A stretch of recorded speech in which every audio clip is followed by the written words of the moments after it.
गेलेनायाव गेलेबाय थानानै जेरै मुलाम्फा जायो कम्पिटिसन खालामनायनि मोनसे सुबिदा जों बेबायदि अर्गानाइज खालामबाय थायोब्ला गावजों गेलेग्रा गेलेनायनि मोनसे खाबु मोनो आरोखि दा जोंना नोंथांमोना मिथिगौ केरेटा एसटिसआ बाहाय बाहागो लादों बिसोर मोनसे मोनफा सुबिदा गावनि टेलेन्टखौ देखायनो थाखाय नङा होमबा दा जोंहा बेफोरबायदि हाबाफारिखौ लानांगौ आरोखि जाहाथे जोंनि खेलाफ्रा गेलेनो सुबिदाखौ मोनो गामि एरियायाव नुनो मोनदों बेफोरबायदि माने बादायलायनायखौ खुङालासिनो गुबुन गुबुन माने बोरमा दाउ बेफोरबायदिनिसो माने जोबोद बादायलायनायखौ नुनो मोनदों आरो बिनि बेलायाव मा बुंगोन? बेथ' बुंनो थाङोब्ला जोंनि थाखाय रिकगनाइज बा माबा नङा आरोखि इलिजिबोल नङा बेखौ जोंनि अफिसनिफ्राय बा केजिसि जायखिया एस'सियेसना बेखौ खुंनो थाखाय मोनथाय होयो आरोखि दा बियो ओरैनो गेलेखुमायो खिन्थु बियो माबा नङा आरोखि नाथाय बेबायदि गेलेनो नाङा बेफोर जिनिसा जोंनि लाइफखौ माबा गाज्रि लाङो आरोखि जेरै दा नोंथाङा बुंबाय नङा होमबा बोरमानि देरहाखांनानै बोरमाखौ मा खालामो बिसोर बेखौ जानो बिसोरबो रंजानायसो नङा होमबा बेखौ जानो थाखाय निस्सय माबा मोनसे गाज्रि द्रब्य जेनेबा जौ माबा माबि लोंगोन बिसोर निस्सय बोरमाखौथ' ओरैनो जाया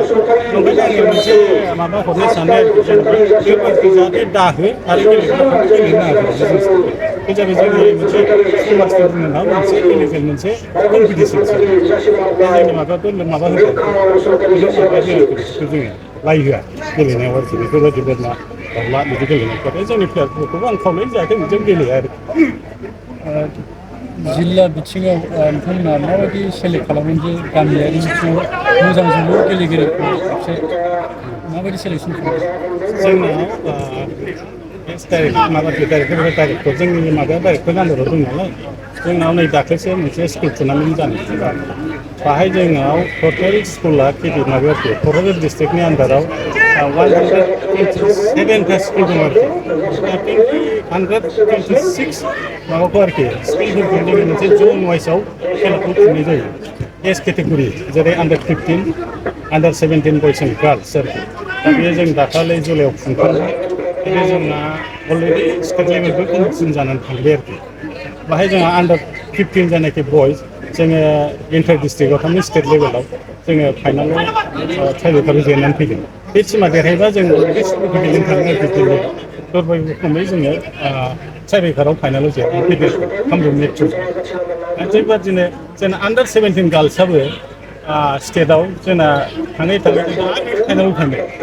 आरो बेबो मा खालामो दरबारजोंबो फाइनालाव जेनहैदों आरोखि आन्दार 17आ सेमि फाइनालाव जेनदों आरो दा जोङो स्टेटआव देरहासार जानो हायाखै जों आसा खालामो नेक्स्ट इयाराव जोङो मोजाङै ट्राइ खालामनानै जों बेखौ देरहासारनायनि मोनसे खाबु लागोन आरो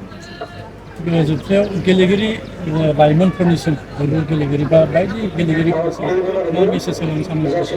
आङो बेखौनो बुंनो सानदों आरोखि स्पर्ट्सआव जोंना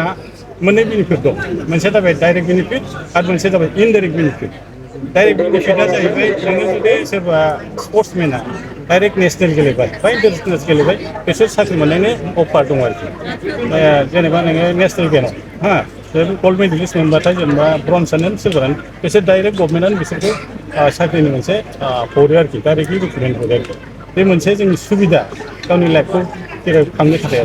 आरो इनडाइरेक्ट बेनिफिटआ जाबाय बे जोंनि साबसिन बेनिफिट खारन नों नुबायना आजिखालि बे स्पर्ट्सआ जोंना आरोखि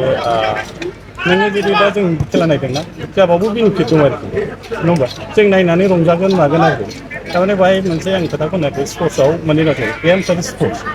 गेम्सआ जाहैबाय उइदिन दा बाउन्डारि रुलनि थानाय जायनाखि गेम जेरै नैबेयाव दा रेफ्रि थायो माबा थायो बाउन्डारि दंना बे जाबाय गेम्सआव गोलैगोन आरोखि स्पर्ट्सआ जाबाय नों जेनेबा उन्दैनिफ्रायनो गथ'फ्रा स्पर्ट्सआव गेलेयो आरोखि बिमानि उदैयाव बे किक जोनाय मानाय जायखिजाया जोंबो दा स्पर्ट्सआव दं आरोखि जोंनि थाबायनाय मानाय जोंनि मानसिया बिदि स्पर्ट्स खालामबाय थागोन मोनसे नोंनि देहाया बेराम आजारनिफ्राय जों बारग'नो हागोन आरोखि दा जोंनि बांसिन बेनिफिटआ बेनो आरोखि ओंखायनो गेम स्पर्ट्सखौ नांथारगौ आरोखि